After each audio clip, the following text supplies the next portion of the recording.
দাদিমার প্রিয় গরুটি হঠাৎ একদিন রকেটের দিকে ছুটে যেতে থাকে। দাদিমা অবাক হয়ে গরুর পেছনে ছুটে যায়।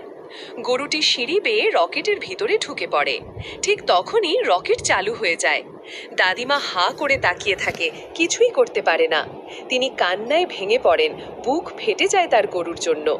ওদিকে গরুটিও মহাকাশে গিয়ে জানালা দিয়ে তাকিয়ে অনেক কাঁদে। একাকী নীরব সেই কান্না শুধু নক্ষত্ররা শুনতে পায়। হঠাৎ গরুটি রকেটের ভেতর থেকে একটা প্যারাশুট ব্যাগ খুঁজে পায়।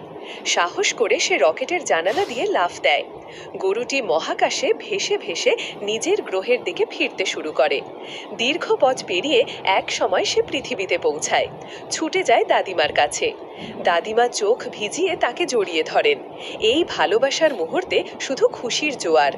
তবে আশ্চর্যের ব্যাপার, এত কাহিনী, এত ভালোবাসা, তবুও কেউ লাইক করে না, সাবস্ক্রাইবও না।